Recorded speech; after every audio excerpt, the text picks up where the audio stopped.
नमस्कार, जय हिंद, वंदे मातरम। एक बार फिर से आपका बहुत बहुत स्वागत है हमारे YouTube चैनल JRP किंग के अंदर। लोकसभा चुनाव का बिगुल बज चुका है। लोकसभा चुनावी का तैयारियां जोरों तौरों पर शुरू हो चुकी है।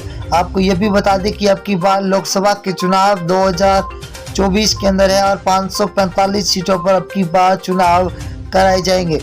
परंतु आपको बता दें कि लोकसभा चुनाव से ठीक पहले 4 राज्यों के अंदर विधानसभा के चुनाव है और विधानसभा के चुनाव नतीजे तय करेंगे क्या वाकई में अब की बार 2024 के अंदर एनडीए की सरकार बनती हुई नजर आ रही है या फिर इंडिया महागठबंधन मजबूत होता हुआ दिखाई दे रहा है। सी वोटर्स सर्वे और फलोदी सट्टा बाजार एबीपी न्यूज सर्वे की बात करें तो 545 सीटों का सबसे बड़ा ओपिनियन पोल सर्वे जारी कर दिया।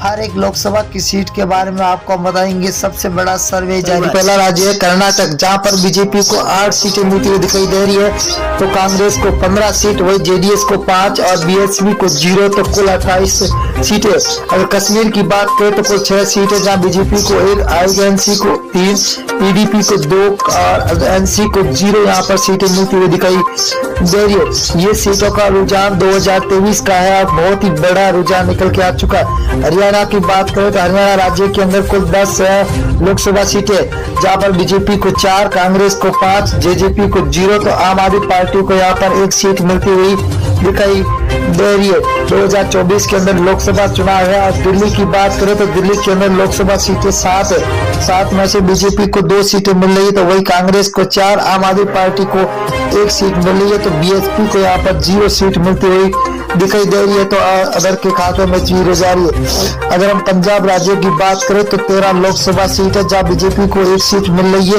वही कांग्रेस को 2 सीटें मिल रही है, तो आम आदमी पार्टी के खाते में 9 सीटें जा रही है और एसएडी को 0 सीट मिलती हुई दिखाई दे रही है।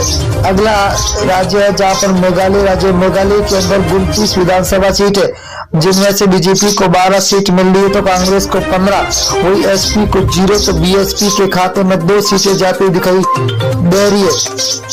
अगला राज्य झारखंड। झारखंड की बात करें दोस्तों तो यहाँ पर 19 लोकसभा सीटें, जहाँ बीजेपी को 6 मिल रही है, तो वही कांग्रेस के खाते में 8 सीटें जा रही है, तो जेएमएम के खाते में 5 सीटें जा रही है, तो आरजेडी के खाते में 0 सीट मिलती हुई दिखाई दे रही है। आंध्र प्रदेश राज्य की बात करें तो यहाँ पर लोकसभा सीटें 25 है। 25 में से बीजेपी को 8, वही कांग्रेस को 4, तो वाईआरएस को 10 और टीडीपी को 3 सीटें मिलती हुई दिखाई दे रही है, तो अदर के खाते में 0 सीट मिलती हुई दिखाई दे रही है। उड़ीसा की बात करें तो उड़ीसा के अंदर लोकसभा सीटें 21 है। 21 में से बीजेपी को 6 सीट, वही कांग्रेस को 9, बीजेडी को 6 सीट और एनसी को 0 सीट मिलती हुई दिखाई दे रही है। बहुत ही तगड़ा महाओपिनियन पोल निकल के आ चुका है। तमिलनाडु की बात करें तो यहाँ पर कुल 39 लोकसभा सीट है, जहाँ बीजेपी को 4, तो कांग्रेस को 5, डीएमके को 15, एएलए को 15 सीटें मिलती हुई दिखाई दे रही है, तो 0 खाते में जा रही है अदर के। अगर हम बिहार राज्य की बात करें तो कुल 40 लोकसभा सीट है, जहाँ बीजेपी को 12 सीट मिल रही है, तो वही कांग्रेस को 5 सीट, आरजेडी को 15, तो जेडीयू को 8 सीटें मिलती हुई दिखाई दे रही है, तो अदर के खाते में 0 सीट मिलती हुई दिखाई दे रही है।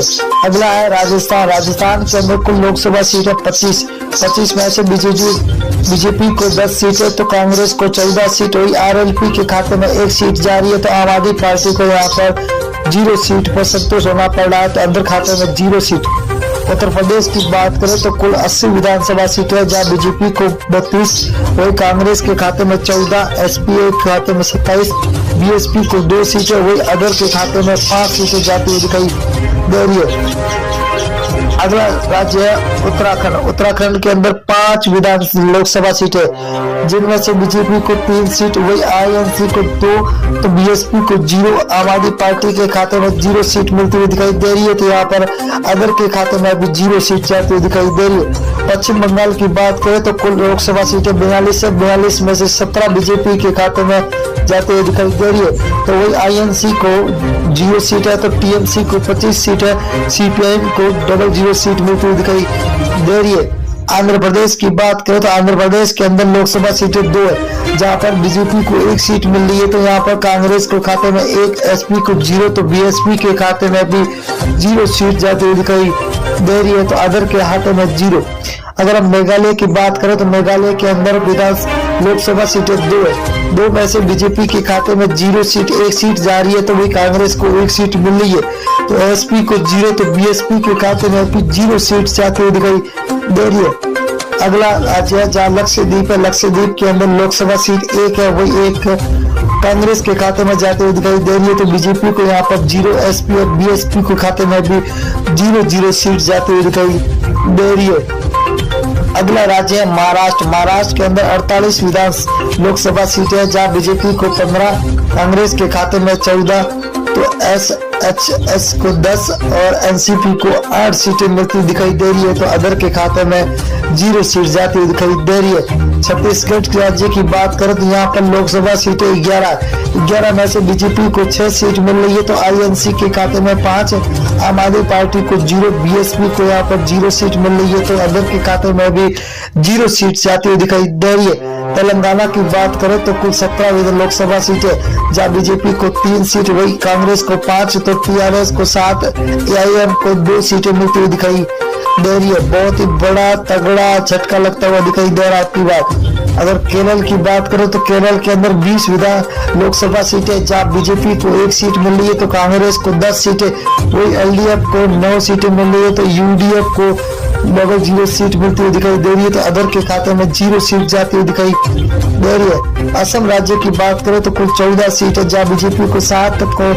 कांग्रेस को 6, एआईयू को 3 और अदर के खाते में 0 सीट जाती हुई दिखाई दे रही है। बहुत ही बड़ा तगड़ा झटका सभी को मिलता हुआ दिखा। गुजरात की बात करें तो कुल 26 लोकसभा, जब बीजेपी को 12, कांग्रेस को 6, तो आम आदमी पार्टी को 8, बीएसपी के खाते में 0 सीट जा रही है, तो अदर के खाते में भी